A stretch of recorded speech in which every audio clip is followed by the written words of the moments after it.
Some conversations will be mind-blowing and you'll sit there and you'll have the most profound change.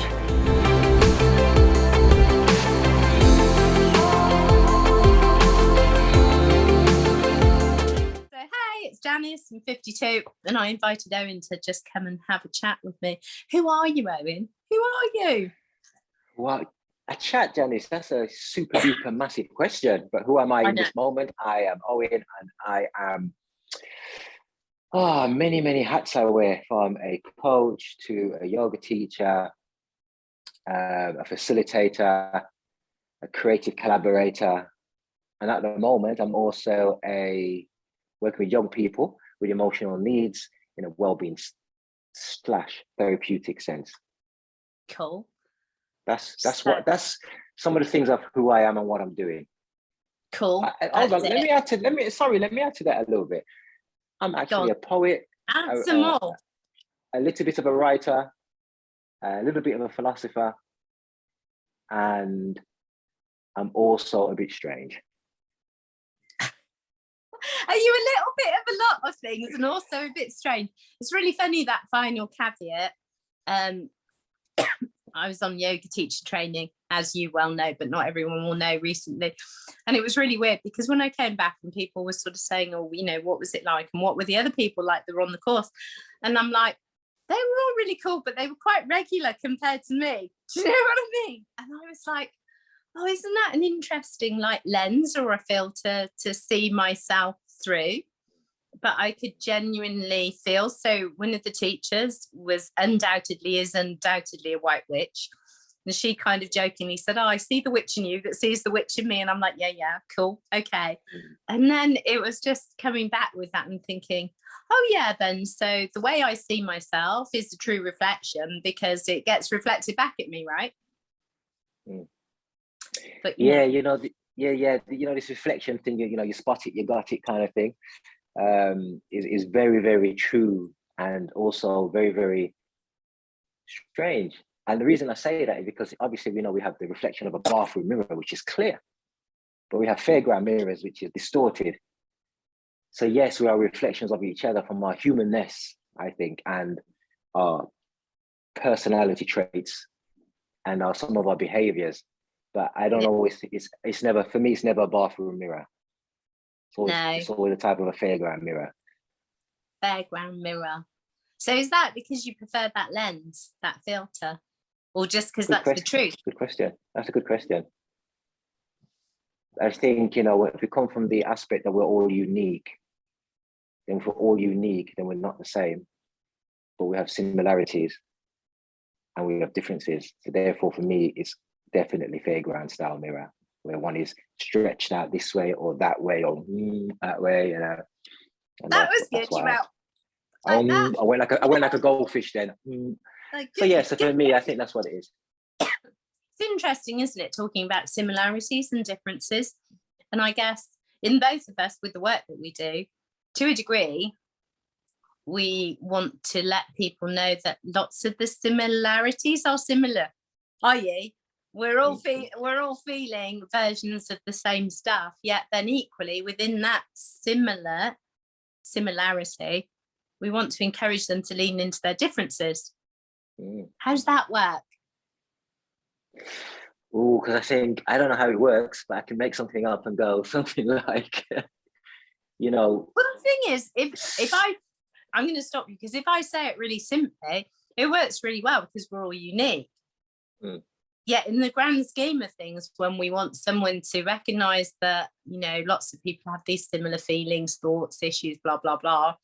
So we want you to embrace all of that. But actually, we're over here on the other side. We really want you to encourage how different you are and how unique you are. So how does that work, literally? How are you finding that working with the people that you work with? And myself. I think, we like people who are like us, as a common way of building rapport and communicating with someone. But I think all of us have, there's a thing called entelechy. I don't have to try to get too deep. There's a thing called entelechy, which means, or the way it's described from the ancient Greek is, an acorn can only be a fully grown acorn tree. Can't be anything else. Yeah. So there's something in all of us that can only be something. And that's the thing that's unique. And that's the thing that's different. That's the thing that we want to see from ourselves and from other people. So we celebrate our differences as a way of coming together and communicating and sharing. But then what's that thing So we that's come in together. you? Yeah. So we come together in community and to seek the human condition of connection. Yeah. Within that, especially people like you and me, I guess, is we kind of want to lean into our weirdness, to our, I'm a little bit different, I vibe a different way.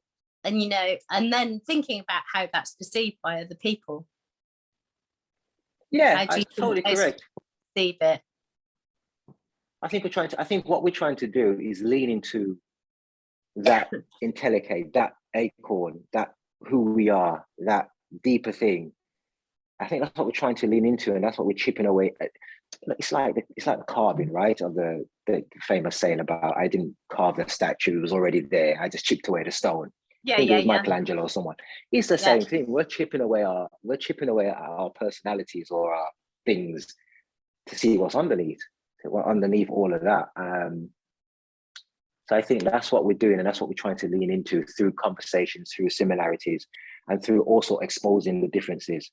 Because I think if we don't expose the differences, then it's harder to see what's underneath. That's true. So why is it then, well, certainly for me, so it's not necessarily for you, that the older I get, the more I'm leaning into my weirdness, my magicness, I'm really settled with my feet on the floor, but really my head's still way up here over there. I mean, is that just because we're aging into our acorns? So we're like, we've peeled back so many edges that actually, even if it's a little bit rough down there, we feel the comfort of it. What is that? Or is it just we trust ourselves? Do we trust ourselves more? As me guessing, I think, part of that is an age thing. They say life begins at 40, and these metaphors or these sayings are not just thrown around loosely out of nothing, I don't think. So I think of, and I was reading something the other day about Carl Jung and his institute when he had an institute in Switzerland, I think, or one of his very first ones, and he wouldn't accept people younger than 35 because they had gone through some experiences in life and have some understanding of who they're trying to be and want to be. So I think as we get older, I think we just want less hassle, and we're settling more into who we are at some level. I always say people, as you get older, old people don't care. Yeah. And some of it is from different places why they don't care. But the point is, I think we start to accept. I think as we get older, we start to accept who we are a little bit more. And we don't care. We don't care the opinions as much. Yeah, because that's a massive thing, isn't it? This whole validation stuff and what people think of us. So when was the last time you really cared what anyone thought of you?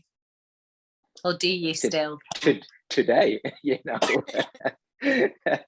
Janice, I think, in a real sense, or in a sense that's going to make you think something different of yourself, or just that's going to be what they think, just let it go kind of thing. Do you know what I'm saying though? Because we can get so caught up in the validation and the opinions of other people that we lose who we are in that. So how do we keep who we are within us and not just give it all away?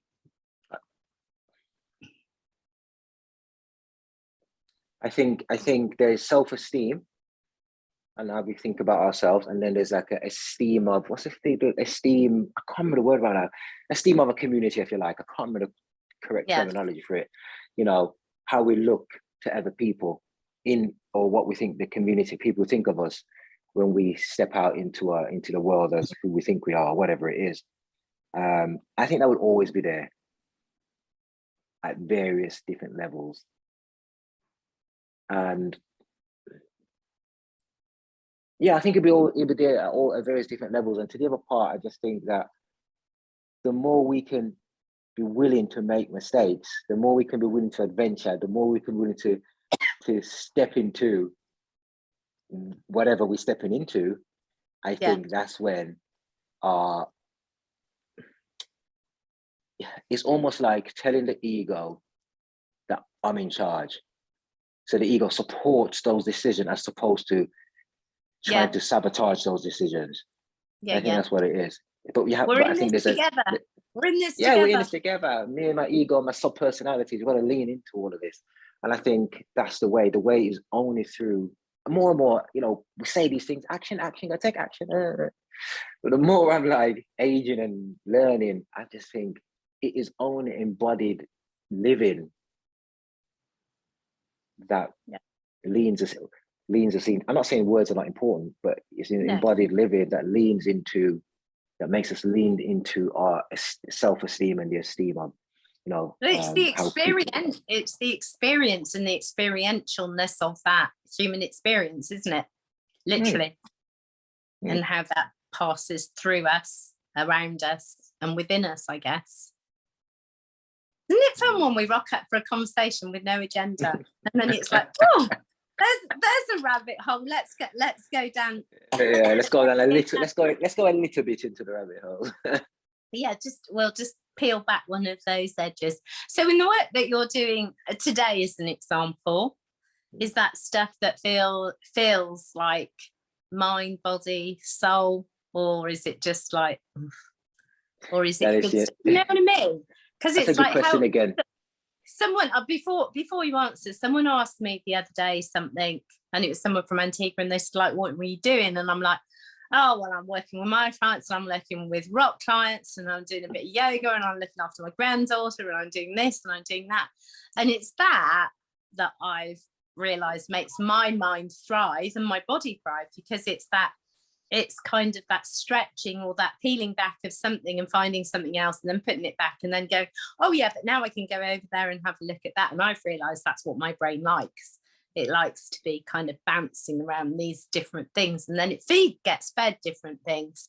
So, you know, what's yours like? What? It's funny you say that, you know, because I looked at your post last week or something like that. You wrote something about what you just said almost, and I was like, that's what I miss. I miss all the different hats that I was wearing at different times and through different times of a day, even doing this and doing that. And I'm not saying I'm not doing some of those things, but it's not to the same level, because, you know, I had to make some financial changes as well, and some learning changes through COVID. And, you know, someone asked me actually could have been yesterday or the day before, how was work? And I said, actually, it was my therapist. Actually, said, how was work? And I said, well, it's not soul destroying.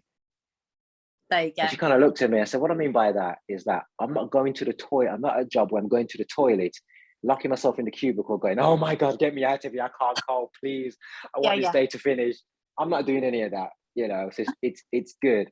And I'm learning a lot. And I'm learning a lot. And I think the only thing that troubles me, because I'm like you, I'm a moving person, is that when I'm stationary for too long in an office environment where I may have to see few clients at a time, and in between that I may have 2 hours, and I'm just like, I need to get out of here. I need to go and do something different.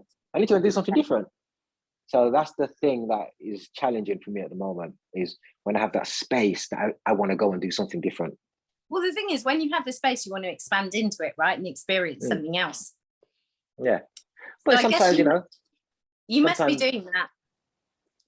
I think the way I'm expanding in that space and doing something else now is to be with, to accept that I'm in the space, and to just, you know, maybe practice some practices while I'm in the space, because you know, it's an acceptance of, I can go out for a little bit, but this is the space I'm in, and I'm not going anywhere for a certain amount of hours, so I need to accept that and work with what you got, type of thing, right? Work with what you got. What I got now is 2 hours.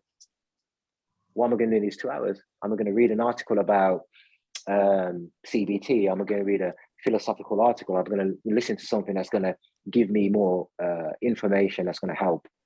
Yeah. You know, so that's what I do. So what are you doing for your body? Is there less yoga right now, or is there your own stuff still? Because I know you hadn't been maybe teaching as much yoga as you had been. But is that something is your body missing that? I never think it's a very good question. I hadn't taught for 2 years since COVID, but I actually taught recently, end of January, at a leadership training for a company, for over 2 days, and that was really good. And I thought, God, I miss that. Yeah. So from a teaching sense, I did miss it. From a personal sense, I move every day. Yeah. But I'm really stuck on, well, what does my body need? Or what do I think it needs? Or how do I feel? So sometimes I just start moving. There's no agenda. I just start moving most of the time. And it just goes wherever it goes. And then every time I consciously make a decision, right, I'm going to do a yoga practice today for half an hour or 45 minutes.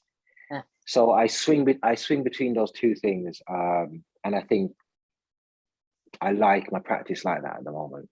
Yeah. So for anyone that's listening, that's thinking, oh my God, I should move my body at some point, somehow in the day, even like 10, 15 minutes. How can they learn to recognize the sign of just moving how your body wants to move? Because I know when you say that, I get that, because I'm like, I understand what that means. And I find myself doing weird stuff. Lots of people, unless you say, right, you've got to put a video on or you've got to go to this class, they don't get that. So how does someone learn to understand what that awareness is, to say, do you know what, I just need to move my body to create some kind of a feeling of a reminder that these things are all connected? Do you know what I mean? And to send some messages backwards and forwards through it all. Well, I think one of the things, if we're sitting down for a couple of hours, we know we want to move. There are signals throughout the body all the time. We're shifting our seats, we move around, we change our leg positions, we cross our leg, uncross our leg.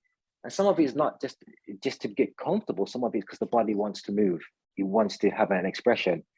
And then we have what we call a pandiculation, which is an automatic, where the body just stretches out like a cat or a dog, and it opens itself out. So that's a natural movement that happens in the body. But I think to just learn how to move how the body moves is, say, for instance, one has a pandiculation, like a yawning. You get up in the morning and you stretch out your arms. That is a moment to just go, well, what does my body want to do next? That's a way to start. Another way to do it is to just put on some music and fake it till you make it. Yeah, and just move. You're going to be quite conscious of it first. Oh, I feel like an idiot, or I'm trying to move to the rhythm.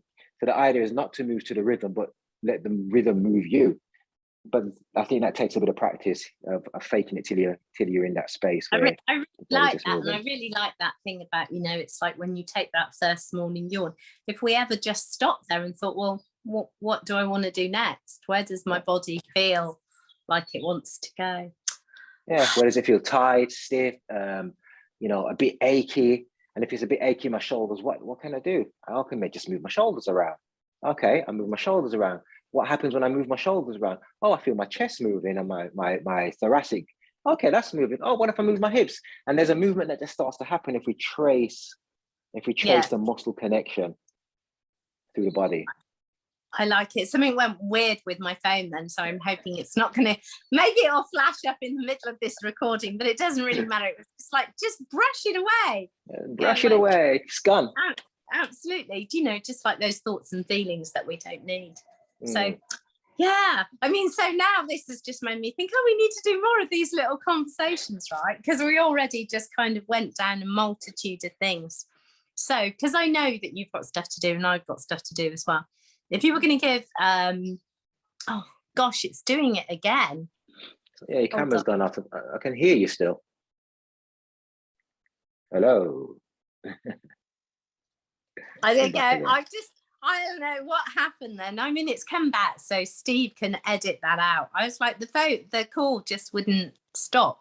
But it's supposed to have been blocked because I've blocked the settings, but clearly the settings have not blocked it. So there you go. I can still hear you though. There you go. Technology, don't we just love it? So if you were going to give some tips for people listening to this today to take into the rest of today, whenever it is that they listen today is, what would it be? Oof.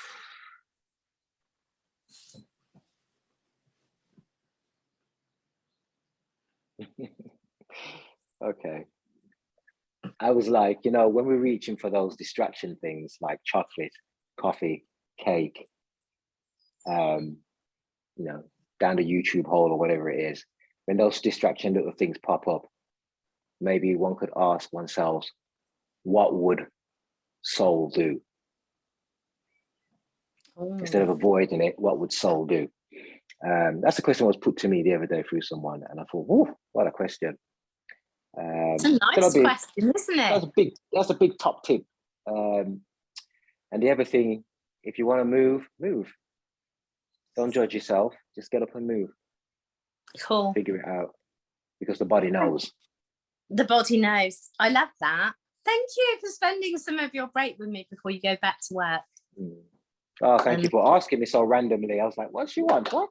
I was like, yeah, speak to me now. Speak to me now. That was awesome. I'll let you know when it's going out.